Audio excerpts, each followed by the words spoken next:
was banger to you too. I liked what you did. So last day you had the Poro thing, and the first day you had the jacket thing. I like that.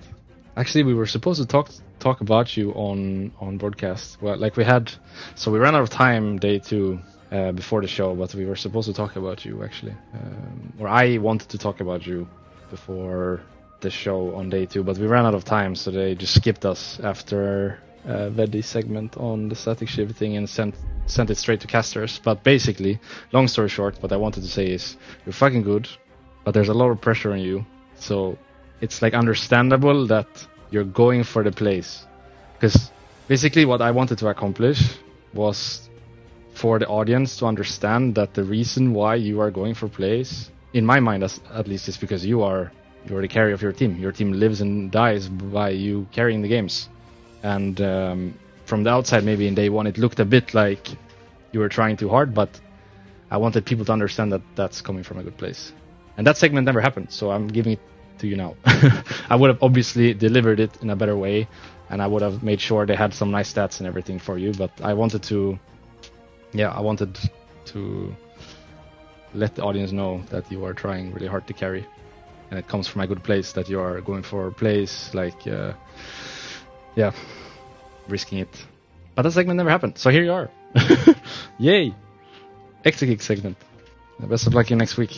You guys have all the chance in the world to make it. Like the new schedule makes it feels so dramatic when you go like 1 and 2 or 0 and 3 or 2 and 1 or 3, or like the first week feels so dramatic, but there's like nothing really decided until the very end. Like Astralis went, if I remember correctly, 0 and 4 or 0 and 5 and still made it into top 8 in winter. 0 and 4 or 0 and 5. I'll actually check now. Games of Legends. Astralis. Let's see.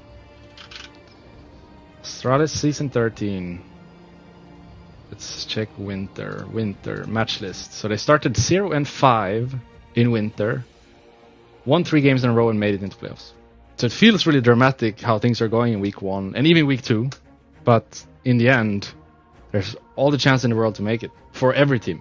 You just need a few wins. Top 8 is literally 3 wins, 3 or 4 wins. So unless you go 0 and 7, I guess, there's always a chance. I don't know why I mentioned that now. Actually, I had no purpose to mention that now. What I wanted to say is, you're great, Exa. Keep doing what you're doing. That's what I wanted to say.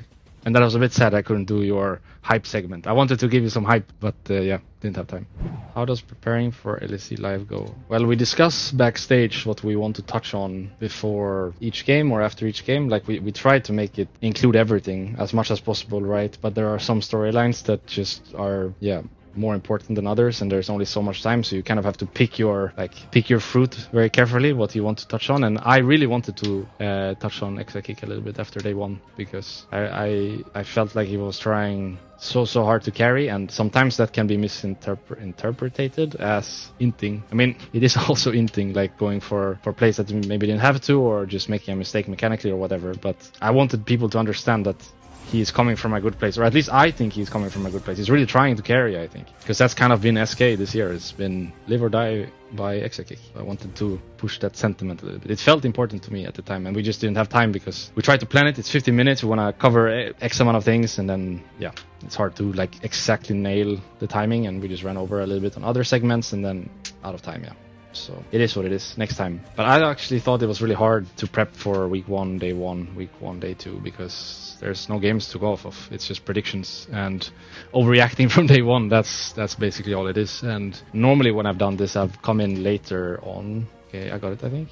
I can do it now, hopefully. Normally I come in later on, and then it's way easier for me to like have a strong opinion about players, teams, and really like share my opinion, like really give my opinion about what's going on. But now it was kind of like, I think this might happen during the first day, and during the second day it was like, I guess this guy played good.